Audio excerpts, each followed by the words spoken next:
Bless you.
Good morning and welcome to Autism Live for Let's Talk Autism with Shannon and Nancy. I am Shannon Penrod, and Nancy Alspaugh-Jackson was here, and then I don't know what happened. She might be having technical difficulties, but she will probably be joining us. I hope she'll be joining us any minute because it's called Let's Talk Autism with Shannon and Nancy. And last week we could only have her on the phone for a couple of minutes, but this week we supposedly have the technology where you can see Nancy too, which will be super awesome. While we're waiting for Nancy, a couple of things that I want to update you guys on. We're so thrilled to be here. We're coming to you live from many different locations, all at the same time. I want to thank the folks at Restream for making this possible, and the folks at Zoom for making this possible. That's the way that we were able to do the picture and sound and get this to you in the many different places that we are. Which brings me to my next thing. I hope that as you're watching that you are finding places that are convenient for you to watch the show and also to comment. You can be commenting on the live show in lots of different places, on Facebook, on YouTube, on Twitter, on Periscope. You also can comment directly on our homepage, which is autism-live.com. When you go there, there's a lot to do on that page, right? I've been talking, so many of you are saying, okay, Shannon, now is when we need the toy guide. People have been asking me, what games should I be playing with my child?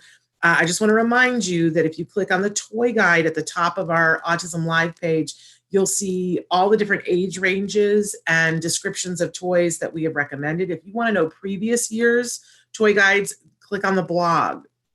And on the blog, we have those posted, and they're right at the top for previous years. And so there's some great board games in there. There's some great games if you're looking for something to occupy your time with your kiddos. I also did a blog separate from there about the 101 things that you can be doing at home right now. And I'm adding to it. I'm a week behind. You guys have been sending me so many things to do, but there is plenty to do, and you don't have to invent a wheel. We're trying to we gave you, I think we're at 106 on that post, and that's on our Facebook page. And maybe, Traven, if we can repost it on this transmission so that people can have access to that and not have to go hunt for it. Nobody wants to hunt for anything, right? But want you to know that we've got things to do, but also on our homepage, autism-live.com, at the very bottom, there is a chat button. And if you click that, it opens up a little box and you can write in there and it shows up here on my screen as well. So lots of different ways for you to chat with us, lots of different ways for you to be here. Nancy and I have a great show for you today. We've got two amazing guests. I'm spitting all over my computer. Excuse me. It's like, I don't know what, extra excitement today. You know why? Can I just tell you what I got to do this morning? I was on the phone with Dr. Temple Grandin because she's agreed to join us for our show next Thursday for World Autism Awareness Day. I'm very excited. And you know what else? I love talking with Temple. honestly, she is one of the coolest people I've ever met in my entire life. And I love just having a conversation with her. And so this morning, I was just saying, how are you doing? And she said, I'm doing fine. And she asked how I was doing, and we were just chatting. And she goes, okay, are you by your computer? And I said, yes. And she goes, I want you to go into Google and go to Google Images and Google protein symmetry. And I said, okay. And she's like, do it now. And so I did it. And these gorgeous pictures came up on my screen. And I said, wow, these are gorgeous. But what am I looking at, Temple? And she goes, that is art inside your body. Okay. How's that for starting a Friday morning? And it's cool, you guys. I encourage you, get in a separate window, Google Images, protein symmetry, and Temple Grandin, that is art inside your body, right? It's super fabulous. It's got me all Twitter-pated, very exciting. So anyway, but we've got this great show for you this morning. We've got two incredible experts who are going to be joining us. First up is Vince Redman. He's a licensed marriage and family therapist, and he is going to be talking with us about anxiety. And we all have to be honest. We are all experiencing new and different anxiety in different pockets in different places, maybe even than we were before. And if we are, then absolutely our kiddos are too. So he's going to be talking with us about that. And then we have Lea Hirschfeld, who's going to be with us. And she is going to talk about research. And I'm not even sure what research she's sharing today, but I'm excited because Leah always is a bright light, sharing with us things that help us to make choices based on what we know from science. I absolutely love that. Instead of guessing, a lot of times we see news stories and it said, the headline says, be careful, don't brush your hair, right? And then you read it and it's like, don't brush your hair if you're on fire, right? And the headline did not convey that at all. Or don't brush your hair if you're close to fire and you put gasoline on your hair, right? So Leah helps us to figure out what these studies are, what they mean, and do they actually apply to us, and where they don't. So super excited about that. I also wanted to say to you guys that there's a lot going on right now. And I don't know about you, but I feel just bombarded in my inbox, in my email. It, feels very overwhelming. And then, of course, if you're turning on the television, you can feel very bombarded too. So I do want to encourage you, though, that we've got a lot of exciting things happen. There's a way in your inbox that you can flag things where you go, okay, this I want to be notified when it comes in. We are sending you once a week a postcard to tell you who's going to be on the show for the next week. And I do think that that's an exciting thing. Like, we just found out today that Dr. Temple Grandin is going to be on Thursday, but the whole week next week is off the chain, as the youngins say. So I hope, even in the midst of all of the craziness, that first of all, we're here. We're here Monday through Friday, 10 a.m. Pacific time to 11 a.m. Pacific time. And then it podcasts to the different places where you can get in contact with us. Traven, are we able to show that card, full screen that card with all the different places where you can watch us? We used to do it in lower thirds, but not in this technology. There it is. Look at Traven, how good he is. So check out, these are all the places that you can connect with us and the different addresses. It's pretty easy. If you look for Autism Live on whatever it is that you're watching, I always forget to say that we're on Spotify. It's a free download in all of these places. So find us where it's convenient, but know that we've got some pretty exciting stuff for you. And a lot of it tailored just to those of you who are home and find yourself either with diminished therapy or with no therapy. We are trying to tailor as much of our programming to either helping you with that or giving you something to distract you from that, right? And specifically answering your questions, because this is not an easy road right now. I think everybody can agree. And it's not easy for anyone, but when you throw in 1 or 2 or 3 kids on the spectrum, or 1 kiddo on the spectrum and 3 kids that are not on the spectrum, and you're trying to figure out the homeschooling thing, oy de doy, right? So these are some of the ways that you can connect with us. Thank you, Traven. So we wanted, Nancy hasn't found her way back in here, but we wanted to start the show with some news. And I think the biggest news that we have across the board is that the CDC, with all that it has to do, this week came out with new prevalence numbers for autism. Is that a little shocking to you? It's a little shocking to me. I get it that they have different departments and things, but it's, we wanted to make sure we talked about it here because it's not much of a headline anywhere because of everything going on with COVID-19. But in fact, the CDC comes out every 2 years with new prevalence numbers.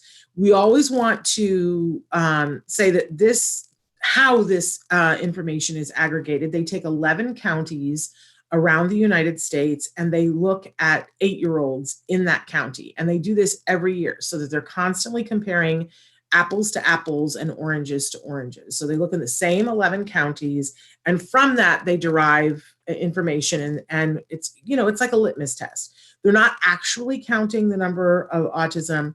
They're looking at the prevalence of 8-year-olds. So one of the things that we want to know with the autism community is that, if your child is 5, they're not yet counted in the prevalence, right? So that's a very interesting thing, but they're looking at 8-year-olds in those 11 counties. 2 years ago, the number was 1 in 59. This year, the number is 1 in 54. Now, through looking at other data, we had already, other places take the data in different ways. And already a year ago, this number was given to us and said that this is a more accurate number. And that was looking at pediatricians and how often in a school it's reported. So I don't think this is a shock to anybody, except that it continues to be the thing of saying, okay, that number, the 1 in, keeps going down, which means the prevalence of autism keeps going up exponentially. I remember when my son was diagnosed, I think we were at 1 in 189. And, then it was 1 in 165, and then it was 1 in 110, and then it was 1 in, 89, 1 in 69, 1 in 59, we're at 1 in 54. Now, some other things that came out of this most recent CDC prevalence number, they always look at the difference, the disparity in the number of white children, the number of Black children, and the number of Hispanic children. And I don't know that they're looking at the number of children of Asian descent. I hope that they are. That never makes the headline, though, can I just say.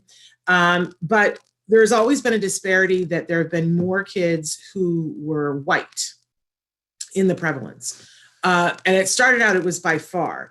And of course, there's no evidence to show that autism is discriminate in terms of race at all. So the general consensus about that was that, it looks like white children are the only ones who are getting access to, first of all, diagnosis and then to treatment. Well, this year, for the first time, the numbers for white children versus Black children was equal, or relatively equal. And everybody's saying, then we're getting much closer to an accurate depiction of what the real picture is. They noted this year that Hispanic children still are lagging in the number of diagnoses, and no one is pretending it's anything other than access to diagnosis and treatment. But I also want to say that while I said something before about there's no evidence to show that autism is discriminate in terms of race, and that's not entirely true. There is some evidence, there is some contention over the fact that it is possible that Black children are more affected in certain circumstances. So while everybody's celebrating and saying, we're getting much closer to an accurate depiction because the white and the Black children are equal this year, I would say that there's a big fat asterisk after that, and that we might in time find that that is not accurate. So we'll see. We'll see what happens with that. But the call to action from these numbers, of course, is to continue to look for what are the contributory factors to autism. They are saying they did a separate study the last few years looking at not only 8-year-olds, but 4-year-olds, and just to sort of compare about early diagnosis, because, years ago it was that the average age of diagnosis, I think, was 7 or 8. And I think that's why they started with age 8. But we all know that that's way too late to get a diagnosis if we can help it. Early intervention is the key, so let's get that diagnosis early. So they started looking at 4-year-olds too, to just get a feeling for what the situation is. And what they, 2 years ago, it was that 74% of 4-year-olds had been screened for autism. Now, 2 years later, we're seeing that 84% of 4-year-olds have had a screening for autism. That's a huge jump. It's not perfect, but it's definitely going in the right direction. This, despite the fact that even though everything we know says early detection and getting in there and getting the diagnosis is the key, that the organization that makes recommendations to pediatricians did not feel in the last time that they put out a report that early screening for autism was necessary. And, what I say to those folks, what are you doing and how are you sleeping at night? Because it's preposterous that anybody who did any research at all could think that that was a good idea. I hope if people are being furloughed, I hope those people get furloughed first. Now, that wasn't nice of me, was it? That's all right. I'm not necessarily nice today. And you'll forgive me or judge me. I'm okay with either. I'm in that mode today. It's like, woo, okay. The other news that we had for you this morning, I thought was interesting. I really wanted Nancy's take on this, and I don't know where or what has happened. And I've texted her, so hopefully everything is okay. No, that's Vince. Okay, so I thought Nancy was going to be here. But I do want to say quickly that CBS did a report earlier this week about some of the challenges that families are facing at home who are dealing with autism, and how, hi, Vince. Hello. Can we stop for just a second and say happy birthday to this man? Because it was his birthday yesterday. And Vince, we adore you. I hope you had a great birthday. I know it was challenged, but happy birthday. We adore you. Thank you. That was very nice. I was sequestered, but safe, responsible, had spent time with the family, had a nice drive down the coast just to get out. It was nice. Oh, that's nice. Yeah. I think we all need to start, I love on Pinterest, they have all kinds of crafts that you can do, and they use things that you can use around the house. If you have an old roll of, not toilet paper, that's gold right now, but wrapping paper, you can turn it over and the other side is white. And you can make a big poster on a wall that you can write on, right? Make sure it's thick enough that you don't have indelible marker go through to your wall. But I want to start making a list of things that we're going to do when this is all over. And one of the things that we're going to do when this is all over is that we're going to celebrate your birthday with you. We're going to get our Vince party mode on. So here's Nancy. Hi. Hail, the gang's all here. We're all here. We've got dogs too. Well, I have one too, and this is just the speed at which we do things. But Nancy, if you want to turn on your camera, then we'll be able to see you and the dogs. Okay, I'm gonna. It's at the bottom. There you are, Miss Nancy. Hello. Hello. And anytime you need a moment of privacy for whatever reason, you guys, you can self-mute and you can do your camera. Okay. If you need to take a break from it all. But welcome to both of you. And Nancy, I was just about to cover our second story. I already talked about the new CDC prevalence numbers, but I was going to cover the second story, and I'm kind of glad that Vince is here to talk with us. Vince, there was a story that CBS did earlier this week about families that are home and their therapy has stopped, or they're struggling to keep their therapy during this time of isolation and trying to pare down their teams and desperately holding on to their teams when they can. And I'm so glad you're both here to talk about this, because this is a challenging time. Yeah, we're one of those families, Shannon. I was just going to say, I really wanted to talk about this with you, Nancy, and because, there's a lot of criticism out there. Obviously, we all need to be self-isolating as much as we can and participating in that. However, I just want to point out that, for instance, for people who are on dialysis, they have to go to the dialysis center, and the people who give them dialysis are working to ensure that they can have that medically necessary treatment. And ABA is considered a medically necessary treatment.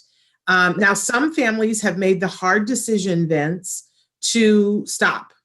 That fortunately their children are doing well enough that the family is saying, I think for safety's sake, we have to try this on our own. And that's a tough decision in and of itself. Is it not, Vince? Yeah, it is a tough decision. I mean, obviously the decision's individualized based on the needs of their children, the needs of their family, and also, who they live with. What are the dynamics in which they live, right? Maybe they live with elderly grandparents or parents. Maybe they have a child or a family member that has a compromised immune system for, various different reasons. So there's a lot of decisions that have to be played individually by the families before they make that decision if they're going to continue with ABA or not. Yeah. And I just want to point out that no one should be judging those families. If they have stopped or diminished ABA, no one should be judging them. And I want people to know that at CARD, we're working hard every day to get resources to those folks who've decided to go it alone, because we know how hard that choice can be. And we want to continue to support that. There's all kinds of telehealth things that are happening at CARD to help support those families. But let's talk for a second on the other side of it. The families who have said, we believe that this is medically necessary. We don't think we're going to survive without this. We want to continue having therapists come to the home. And Nancy, you're one of those families that you are continuing, correct? Yes, we're continuing, although we have some therapists that are not choosing to come. Yes. So and that's all. Tough.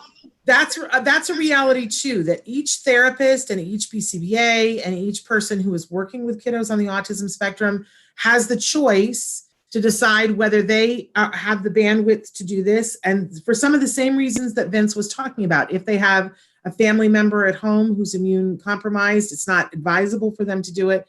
But can we just talk for a moment about the heroes who have said, yes, I can, and yes, I will, who are still going to the homes? Because I am humbled by these people and how heroic they have been and the homes that they are going into. And every day I hear from parents, Nancy, like you, who have said, can you please get a message back to them saying this means so much to all of us, that it's the only way that we're keeping the wheels on and that we're keeping it together is that we have somebody coming to our house. How are you finding it, Nancy? Well, I'm so appreciative of the therapist that's coming, his therapist that's chosen to remain practicing. And we've had some fill-ins too from other therapists that are willing to come do the work. So we're just incredibly appreciative, because Wyatt's had a really hard time with this whole concept, and he's had a hard time being out of school and being out of his everyday activities. And the therapists are very good about explaining it to him, helping him get a handle on the situation, and just helping me in general with some of his adjustments. Yeah, because Nancy, I know that one of the things that you've always done is that you keep Wyatt busy. Right. He's got one thing after another that he goes to. He does therapy, and then he goes and he does his little league, and he swims and karate. You tutoring. Like have that child, he's 18 now, but he has the busiest schedule of anybody I know, but it helps him to regulate his anxiety, right? Definitely. Keeping him busy and keeping him on a schedule, which is something we've done. We've created a schedule for this time, which we're really strict about. He goes and looks at his schedule every half hour to see where he is. That's something we did with the help of our supervisor, who has still continued to work with us during this time, which has been invaluable. Amazing. So Vince, is a perfect segue for you to jump in. We asked you to come today to talk about anxiety. Because look, if we're kidding ourselves and saying, oh no, I'm not having anxiety, can't we all admit we're all having anxiety and all of our kids are having anxiety? This is anxiety provoking. So Vince, I know you did a great PTA call for us the other night with the Card families and talked about this, and it was so helpful. So let's talk about some anxiety here. All right. I'm going to let you talk. I'm going to drop my camera out so that your camera is bigger. Here we go. Well, I think the first thing is what you just mentioned is acknowledging it, acknowledging and accepting that we are in a very anxious time, right? This is, COVID-19 is just, what I kept calling fire on top of the anxiety that we already are having, right? We already have plenty of anxiety, as Nancy was talking about. We have schedules, we have things that we need to, for our kids that, have different events and different activities and different things. They depend on that schedule for calm predictability in what their days are going to be like. Now, as we all know, everybody's schedule changed, not just our children. Our schedules have changed, schools have changed. Life at home is much different than it was 2 weeks ago. So for our children, especially many of our children who don't understand what's going on, they're experiencing higher levels of anxiety. Sometimes that leads to behaviors which just increases our anxiety for, how are we going to manage their anxiety. So what happens is we have that spiral effect that as our anxiety goes up, their anxiety goes up. And as our unpredictability goes up, their unpredictability goes up. So the first step, again, is just acknowledging it, acknowledging that we're all in it right now in an environment that is extremely unpredictable. We don't know what's happening day to day, but yet we can control only certain things. And that's where our focus needs to be, is on what are the things that we can control to keep some predictability in our own environments, in our own schedules. What Nancy is doing with Wyatt is fantastic. Create your own schedules, create your schedule at home, which might differ a little bit day to day, but it's then going to have something of a predictability factor for all of us, right? We're able to see what we're going to do next. We're able to plan out activities. We're able to plan out outings to go for walks, take the dog to the park, those types of things. Try to bring some normalcy to that schedule, right? Now, when we get anxious, a couple things happen. The first thing that happens is our minds start thinking of a lot of things as our anxiety and our emotions start to increase, right? So as they increase, we start to breathe a little faster, our blood pressure goes up, we start to think a little faster. And before you know it, we feel like we're a train going 100 miles an hour trying to figure out the world. What can we do to fix the neighbors? What can we do to fix our grandparents? What can we do to fix our children? What can we do? And we forget the one person who's in charge of all of that. You. We forget to take care of ourselves. And that's where it has to start. If we're not taking care of ourselves first, then there's the trickle-down effect where our anxiety just creates more anxiety for all that's around us.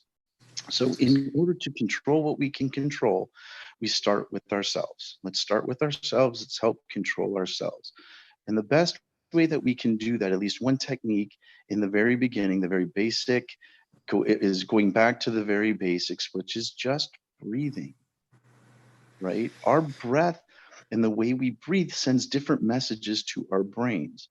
So if we have fast, rapid breathing and we're doing what's called chest breathing, so we're breathing just from our chest, which are more rapid, short breaths, we're sending messages to our brain that we are in an anxious state and we're heading towards fight or flight, right? That's obviously not the message we want if we're trying to make decisions and we're trying to make resolutions to the anxiety and the problems around us. So the first step with that is, let's control our breathing so we can send the message to our brains that we are calming, we're going into a problem-solving state, we're going to be able to think cognitively, be able to work through things logically and reasonably. So the first way to do that is through controlled breathing. Now, I can spend a whole lot of time on the details of it, but I'm just going to go through the very basics of the breathing. So it is a little bit systematic. It's not just breathing, because if we do it just on our own, we do those chest breaths and we're like, right? And before you know it, we are heading towards fight and flight, which is not the best state to be in if we're trying to make decisions for ourselves and for our families. So the first step to control breathing is breathing through your nose, slowly carefully, slowly filling up your lungs, pushing up from your diaphragm until your lungs are completely full. You hold it there for 3 seconds, and then slowly release through your mouth, making a puckering with your lips and letting it out. Okay. The best way to remain this, to give yourself a visual, is you always want to smell the flowers and blow out the birthday candles. Right. Now you do those breaths 10 times, right? Maybe more if we're really anxious, but at minimum 10 times. 10 slow, controlled breaths will help you slow down your systems, slow down your thinking, be able to get yourself past the emotional state and back into a cognitive reality to where you can now think through things. So this is a technique you can take anywhere with you, right? So if you're feeling anxious, you feel out of control, you feel that you need to control the situation, take a step, take your step aside, focus on your breathing, do 10 controlled breaths, just like we said, through the nose, out the mouth, right? And then you'll bring yourself back to a cognitive thought where you can then think your way. What is the best resolution for this? Who can I ask for support? What are my resources around me? And how do we proceed from there? Okay. It's a very stressful time right now. We're all in a very stressful situation, but we can control ourselves. And by controlling our breathing and controlling the way we think and relax or calm, I guess is a better way of saying it, that gives our minds and that gives our subconscious that sense of control, that you can control something. And then that gives us that confidence to be able to look at the other things in our lives that we can control. Wonderful, Vince. And Nancy, you have the ability to turn your camera on and off whenever you want to. Okay. I just want to say, Vince, what a perfect analogy, the blowing out the candles, because it was Vince's birthday. And so many people are writing in and saying happy birthday to you, Vince. You are so loved. Happy birthday, Vince. Yes, it was yesterday. And we shout out, we have a viewer who's watching from Romania. So shout out there. I got to say, Vince, you know, this is one of the most amazing magic tricks in the world, because breathing is available to all of us at any point, at any time, and it's free. And yet we forget. Even when you were doing this with a group of parents the other day, you did this, and I could just feel the difference in the entire group from before and after, and I felt it in myself. Nancy, how about you? Were you doing your breathing just now? I was playing along, and it definitely helped me. You know, it's something that's so simple, but we forget about it. I mean, right. And I think it's because breathing is an autonomic behavior, right? It's something that just happens, and we really hardly ever think about it unless we're running out of breath, right? So when we're running or we're exercising heavily, or maybe we're in the altitude and stuff like that, and our breathing gets a little different than normal, then it pops into our conscious like, wow, I'm kind of out of breath. And then all I did was walk up the stairs. And there's usually a logical explanation. Like I said, altitude, or maybe you just worked out. But other than that, breathing usually stays within our subconscious, and we don't think about it. And that's the idea here, is that is something that we can control, that helps us calm ourselves, because anxiety just raises our awareness. It's a self-defense. It raises our awareness, it raises our observations of our environment, and it prepares us for danger, more or less, right? But sometimes that's not the message we want to be sending our brains, because right now we don't want to be worried about danger. We want to be worried about responsibility, precaution. How can I best support my family? How can I best protect my family? And obviously there's tons and tons of instructions out there right now about how safely to do that, and we just need to access that information and use it to the best of our ability. So panicking and keeping our anxiety high is actually not a defense. It's actually hurting us. So if we can control ourselves, get ourselves back into that cognitive thinking, we can think and problem solve through anything. Yeah. And the fact that it's just, we talk a lot on the show about 3 breaths, but I got to say the 10 is exponentially better. But I still love that 10 breaths is going to take us a minute. So we can do it, and we can do it while we're driving. We can do it while we're changing a diaper. We can do it while we're talking to our kids. And just last night, we were talking to Karen Nolte about some of the research around coping strategies. And she was suggesting that when we do these things for ourselves and we model them in front of our kids, it's one of the best ways of teaching our kids. And then instead of what happens a lot, our instinct as parents is when our kids start to escalate, we start to give them orders and say, do your 10 breaths, do this, do that. And that in the moment, not the best thing to do, research says. When they're calm, right. But when they're starting to escalate, her research that she had collected together had said that the best thing that we can do is say, I'm feeling stressed, I'm going to take 10 breaths, and then model it for the child that's escalating. That was found to be more effective than saying to them, now you do your breaths. So we really have to put that oxygen mask on ourselves first. And I thought that was super interesting. Yeah. So Vince, we have a couple of questions that have come in. Are you in the mood to take a question or two? Absolutely. Okay, it's just a question of whether I can negotiate all of my technology to see. Okay, so the first one, my 4-year-old has always stimmed on my hair. It's mostly a comfort thing, but now he's even manding for hair. How can I change this behavior? It's okay, but only sometimes he asks other people. Did I lose you, Vince? I think Vince is frozen. Okay, Are you so there? breaking up a little bit. From what I understood, is that there's a okay. child that's manding. Did you hear? So they're manding for hair. So he likes to touch mom's hair, and it's a comfort thing for him that helps him to reduce his anxiety. But now, as he's starting to mand, he's even manding for it, that he wants to touch her hair. And she's saying, it doesn't particularly bother her, but he's wanting to do it to other people. Right.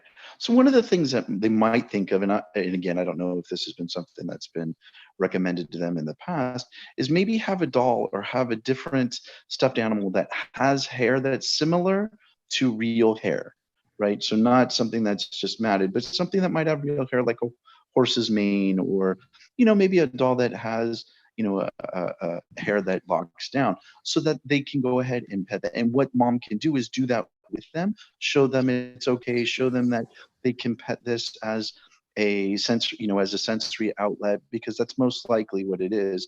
As it feels good, it helps calm, it helps soothe, and be able to transition that stimuli from mom's head to the doll. And now they're not going to be able to do that without mom being able to do it with them. Show him it's okay, show them it's safe, show them it may be even fun. Yeah, absolutely. And I know that some kids have been taught to feel their own hair too, as a way to calm themselves. So that's another thing too. And then as kids get older, when they're taught rule-oriented behavior, he can be taught how to ask permission to touch mom's hair, and that it's not okay to ask other people. And because there's lessons, because this particular parent, I happen to know, Vince, is a card parent. So they can absolutely work with their supervisor to take this from, what you do with a very young child up through when he's older. So I would certainly say, talk to your supervisor, have them target this behavior, and how they treat it now for a little is vastly different than how they would treat it for an older kid. Absolutely. And that's a good point. Age and, level of programming that they're in now has a lot to play into that. And so that's a very good point. Plus, we're in different circumstances now than we've ever been. So, okay, then we've got another question here. Hello, our oldest son, 6 years old, has autism. Currently, we feel like we're in a good spot with him and behavior, occasional issues, but much less frequent. However, since we've been getting his behavior more under control, our 2 younger children, 4.5 years old and 2.5 years old, really seem to be imitating his behavior, particularly our 4.5-year-old son. We really are at a loss of how to help them understand that there are behaviors that their older brother does that are not acceptable and that he is struggling and that we need to help him. But he idolizes his older brother and wants to be just like him. Do you have any guidance on how to deal with younger siblings in these scenarios? And they said, thank you.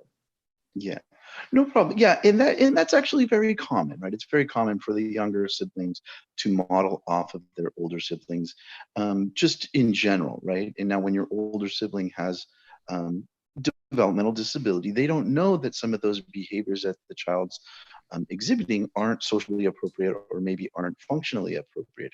They just know that when that child is doing those behaviors, they get attention. They get a reaction from people. They get mom and dad's attention. They have therapists coming in to work with them, right? So they want that attention too. So it's more of a, oftentimes an attention-seeking behavior, but in a very, in a very innocent way. So the one thing that, just the first thing that pops in my mind is making sure that the behavior is addressed the same for all the kids. So if the, the identified a client or a child who has a disability is doing it, and there's a prescribed behavior plan for it, do the same thing for the siblings. Don't give attention for it. Make sure that they understand that that's not appropriate, and there's a replacement behavior. This is what you're supposed to do. One of the things we always recommend is that, behavior plans and token systems and all of those are for all the kids at home. So there's that commonality and there's that sameness for everybody. Johnny's not getting treated any different than Jane or Timmy, right? They're all following the same expectations, which would be maybe no tantruming, if asked to put the PlayStation away, or there's an expectation to clean up your toys after you're done playing with it. While that might be harder for our children, it's still the same expectation as what we want for all the siblings. And so one of the things to look at just in yourselves and how we're looking at the home, do we have the same expectations, or do we rely on the same expectations for all the kids? Yeah. And in both our cases with Nancy, and by the way, we're welcoming Lea Hirschfeld, who's our next guest, who's joined us. Hi, Leah. Hi, Leah. We're just finishing up with Vince, the birthday boy, who we so appreciate. But Nancy and I, both of us, we were only blessed with only children. So we don't have the sibling thing going on as much as I think both of us would have loved to have had other kids. We don't have the sibling thing going on, but I think both Nancy and I can attest to that all the families that we've met who have neurotypical siblings in addition to their siblings that are on the autism spectrum, while it's not easy, and I can't even imagine what you're going through, I can tell you from the future that those kiddos grow up to be the most incredible people on the face of the planet. That the skill set that they get from growing up with having a sibling on the autism spectrum, they are the most kind, considerate, caring, flexible people that I've ever met. When I meet somebody and they go, "Oh, I have a sibling on the autism spectrum," it's always one of those things of, "Oh, yeah, I could have guessed that," because they're real rock stars. So, Nancy, don't you find that to be the truth? I think anybody that has a child with a disability, anybody that has a sibling, grows up to be much more compassionate and understanding of all situations. I mean, and Nancy speaks from experience there, because Nancy's the perfect example of this. Nancy had a brother who had Down syndrome, correct? That's correct, right. And so look what that turned out. One of the kindest, caringest people. We were always taught to view it as a gift, and that we were chosen as a family rather than being victims. So that's something you can instill in your children, that give them a sense of responsibility about it. Say you're special for having a special sibling, and empower them with that message. Absolutely. Vince, we have to pivot now to Leah, but thank you so much for taking the time to be with us. I hope you get good birthday weekend vibe. Happy birthday, Vince. Thank you, Leah. Thank you, everybody. And, it was my pleasure being here this morning. Wait 1 second before you go. I feel like we should all do a Brady Bunch moment. Like we should all look up and look down and look. Doesn't it feel like we're doing the Brady Bunch? It does. I want to be Family. Alice. I want to be Alice, right? It's a Brady Bunch moment. Okay, thank you for humoring me. Bye, Vince. We love you. Bye, All right, Vince. thanks, guys. Have a great day. Okay, Thank you. You too. And so we are welcoming Lea Hirschfeld to be with us. And Leah, it's very exciting. It's the first time we've had you on since we've been in our self seclusion mode. But thank you for taking the time for being with us. Of course. Thank you guys so much for having me. And it was, I'll plug Vince there. That was such a lovely response. And it was such a pleasure to get to hear it too. It was delightful. Yeah. Absolutely. He's the best of the best. So Leah, for people who are tuning in for the first time, tell us what you do at CARD and what you're going to share with us. Absolutely. So I am a research coordinator here at CARD on our research and development team. What that means is I spend my day trying to answer questions that we think will either help our families either through additional information about therapy services or help them on the back end of with insurance companies, things like that. I also get to spend my time answering questions from supervisors. So supervisors might say, you know, I have a kid with X, Y, and Z. We've tried X, Y, and Z. It's not working. Is there any empirical research out there that can help us? Because, you know, CARD, ABA services, we're very data driven. So that is something that we try to provide. We don't just try to experiment on people. So I spend a lot of my day answering questions, going through research papers, and trying to kind of figure out the best empirically backed data and research for our kiddos and our families and the insurance companies. Wonderful. So what are you going to share with us today? And then Nancy and I are going to drop our cameras out so you get the full screen. Oh, excellent. I'm thrilled. So I love sharing it with you lovely ladies. So today what I have a bunch actually. But so first I'd like to talk about telehealth. I know if I was a parent, and I'm not currently, or that I know of, actually I would know that. So I wanted to talk about telehealth and how telehealth works and some empirically backed studies that does indicate telehealth is a lovely choice for you and your child. I want to talk about screen time.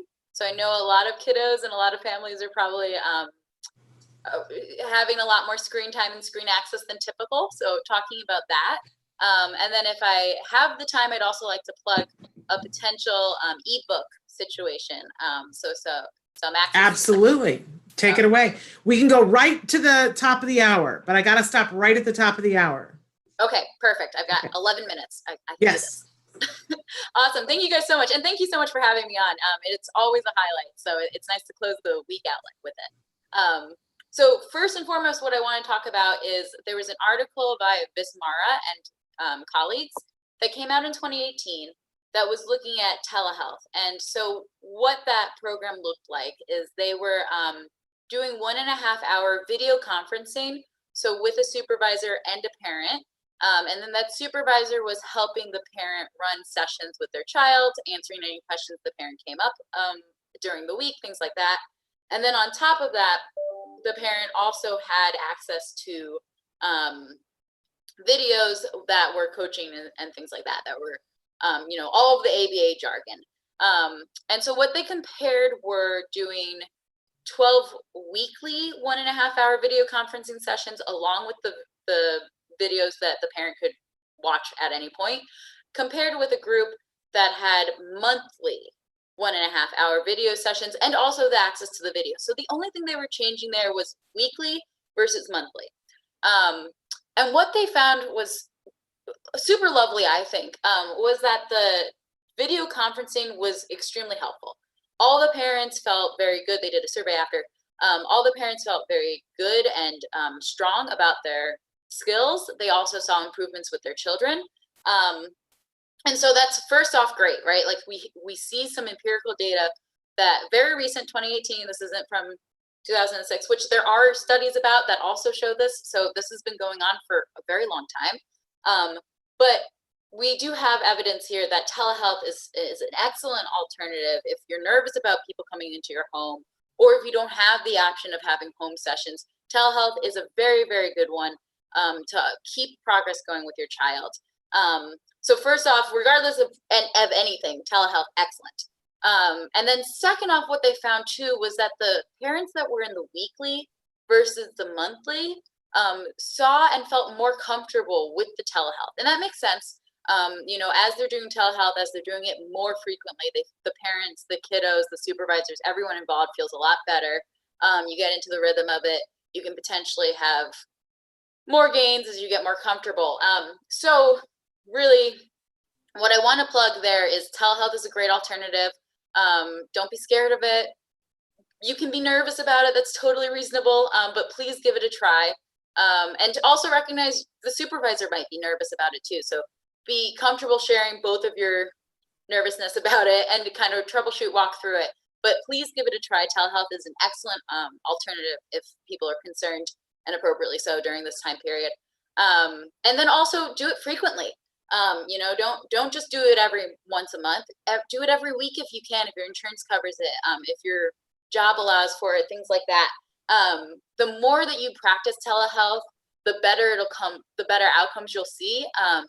And on top of that, you can continue doing telehealth once, and we will get out of this COVID-19 situation.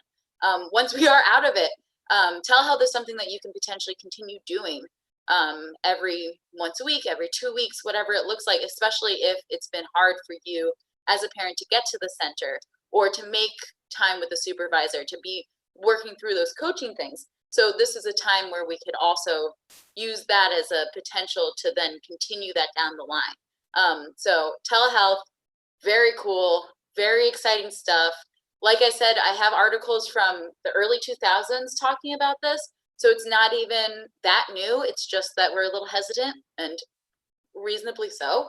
But it has some great alternatives. Do it frequently, and work with your supervisor and your clinical team to kind of work through that. That's my first article. I just want to jump in for a second to say, because this is uncharted territory for a lot of people. And Nancy, feel free to jump back in too. Because I know Nancy has continued to do therapy and have therapists coming to the home. But I imagine that have they offered you telehealth as well, Nancy? Yes, they have.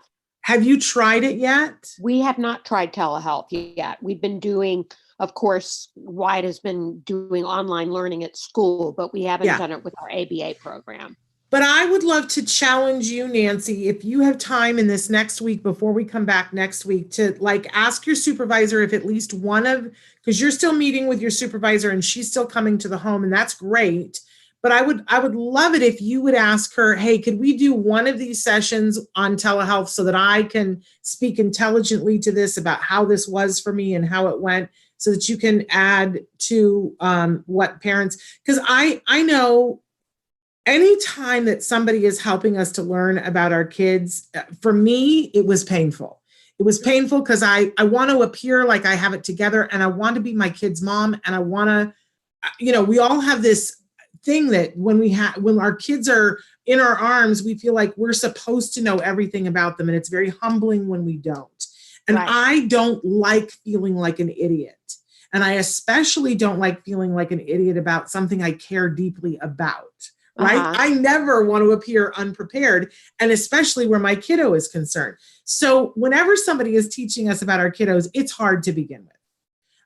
And I do think that, we've all gotten accustomed to a certain extent, that face-to-face thing. I'm just going to guess that for some of us, it would be easier to do it in telehealth because we're a little less self-conscious. I still don't want to appear like an idiot, right? So we got to humble ourselves to say there's things this person who probably is younger than me is going to be able to teach me about my kid. I know it's painful. But I'm going to guess, Nancy, that it might be more convenient and that it might feel more comfortable once you get used to the technology. But I'd love for you to try that out for me. Right. Well, we have a clinic coming up next week, so I don't know whether that's planned to be doing, whether we're planning to do that online. Okay. So we'll see. Will you report back to us next week? Yes, definitely. We'll do a little of our own research, Leah. Yeah. I love it. That's fantastic. Wonderful. Okay, so what was your next thing? And we'll turn our cameras off. I mean, I'm happy to share the screen. And I'll also plug too, your supervisors are in your clinical team. Telehealth is probably very new for them as well. So be kind there too. They probably also, they don't want to look like idiots either.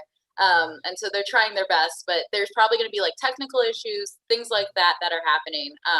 And just work through them kindly. I chewed up a bunch of your time. Now you've only got 4 minutes. That's okay. I can talk quick. I got this. Okay. And I came onto the show with like a lot of information. So I'll get through what I can. So quickly, the last 3 articles I wanted to talk about were about screen time, because I can only assume that people are having a lot more access to screens and questioning, is it bad that my kid is watching hours of TV or whatnot?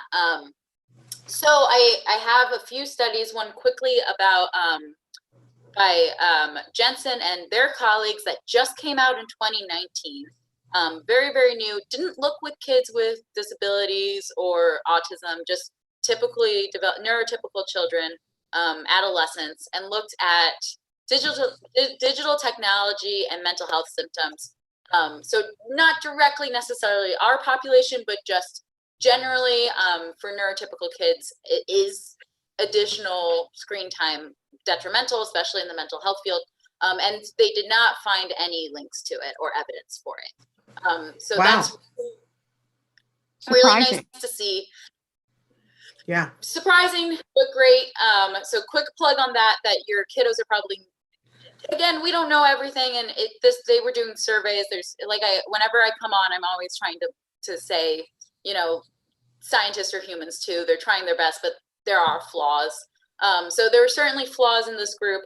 But for the most part, their findings were that there was little evidence to no linkage of adverse effects on the mental health for, again, these are typically developing neurotypical young adolescents, but that's encouraging all the same. So we can cut ourselves a little bit of slack, and we've got enough other things to worry about. Maybe take that one off the plate for this week. Right. Okay. So there's a lot of extra screen time going on this week. Yes. Oh, yes. Yeah. Oh, yes.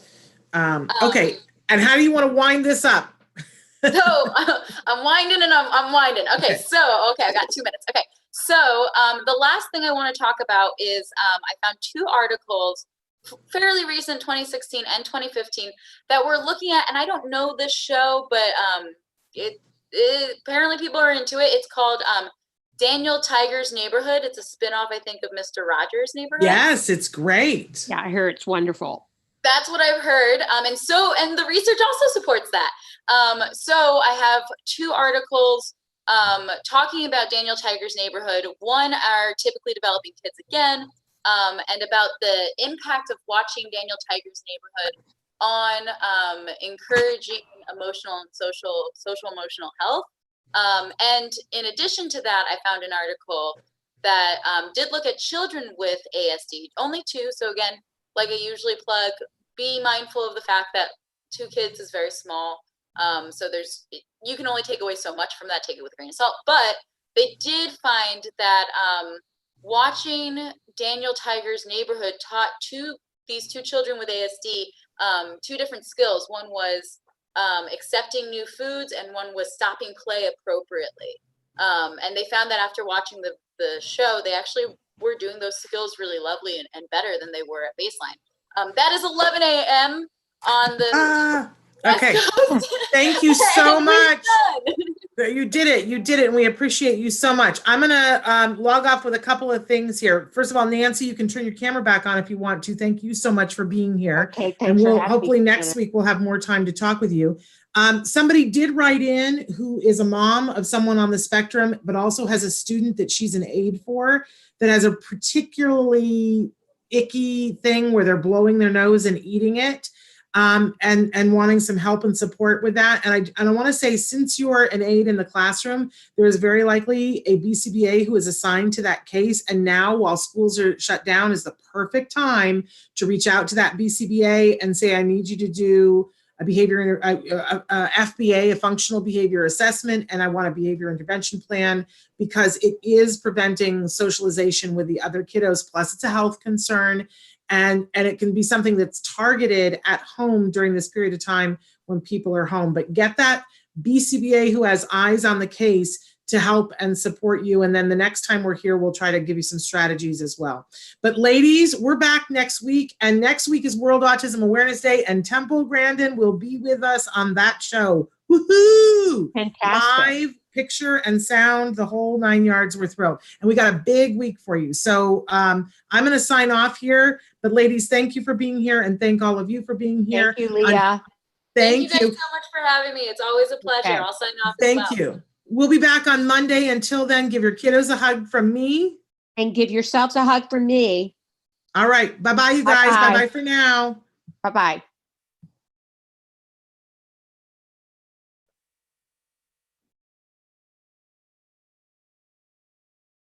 Thanks, Nancy. I got to run to a thing, but I'll call you later, okay? I'm muted. I'll call you later. Bye-bye.